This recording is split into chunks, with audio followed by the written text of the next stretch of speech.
1000 চারা আপনি এখানে রোপণ করেছেন। জি তাহলে 1000 চারা গাছের মধ্যে এখানে তো ফলন হবে আমার মনে হয় একটা ঝাড়ে যদি 10-12টা আগ হয়। আখ হয়, তাহলে তো 1000-এর এখানে তো বহু চারা আছে, কয়েক হাজার আছে, তাই না? জি জি, কয়েক হাজার আছে।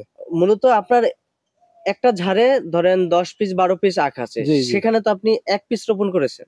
জি, এক পিস রোপণ করেছি। জি ওই 1 পিস থেকে এভাবে বৃদ্ধি পেয়েছে। জি জি, এক পিস থেকেই আপনার এই যে 15 পিস, 20 পিস, 12 পিস এরকম হয়েছে।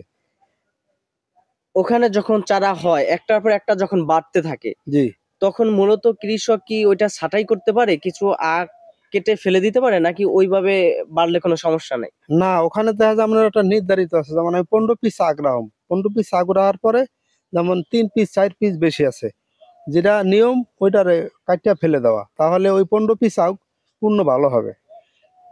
এই যে এখানে দেখছি পুরনো আখ, জি পাশে আবার নতুন আখ বের হয়েছে। জি জি, এখন এই পুরনোর সাথে কি এই নতুনটা রাখা যায়?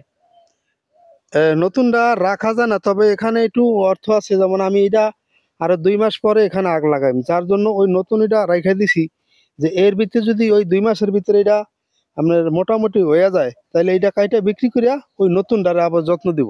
যদি আপনি পুরানটা কেটে ফেলেন, জি নতুনটার আবাদ বাড়ানোর জন্য ওই পুরনো যেই নিচে শিকড় বা পুরনো যেই মূলটা থাকে ওইটা ফেলে না দিলে কোনো ক্ষতি হতে পারে না?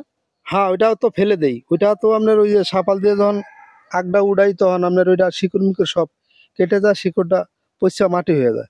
বড় আখ, এই আখের কি কোনো সার প্রয়োগ করতে হয় এখন আর? না, এখন আর সার মার এগুলা কিচ্ছু দেওয়া লাগে না, সার মার যা আছে এগুলা প্রথম লাগানোর সময় মাটির সময় দেওয়া শেষ করছি। এখন হয়তো এটুকু আছে, এটার ওই পাতা ভাঙা লাগে, আর মাঝে সাঝে 2-1 বার ঔষধ দিতে হয়। ঔষধটা কেন দেন? এটা কি পোকামাকড় আক্রমণ করে সেজন্য? জি জি, এটা পোকামাকড়ে আক্রমণ করে বেশি, যার জন্য এটার একটু ঔষধ দিতে হয়।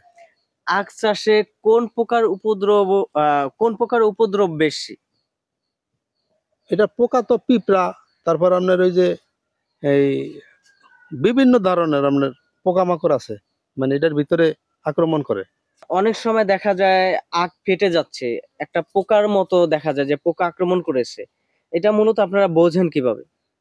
এটা যখন আমরা ওই যে আগের যখন পাতা ভাঙতে যাই, তখনই আমাকে কাছে ধরা খায় যে এই আগটা পোকে ধরছে, এটা আর আক্রমণ করতেছে, তখন আমরা এই পাতা ভাঙা শেষ করে আমরা আবার ঔষধ দিয়ে দিই সাথে সাথে। আপনার আখ এখন পর্যন্ত কি পরিপুষ্ট, সবল, বা কোনো পোকা আক্রমণ করে নাই, ভালো বিশুদ্ধ এরকম মনে হয় আপনার?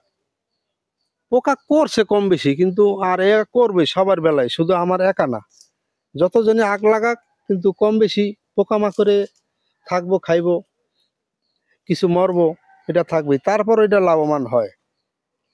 আপনার আখ আমরা দেখতে পাচ্ছি মোটামুটি ভালো পরিপুষ্ট। সেক্ষেত্রে কি আপনার মনে হয় যে আখটা পরিপুষ্ট, নাকি আখটার আরো এটা পরিপুষ্ট করার জন্য কোনো পরিচর্যা দরকার আছে?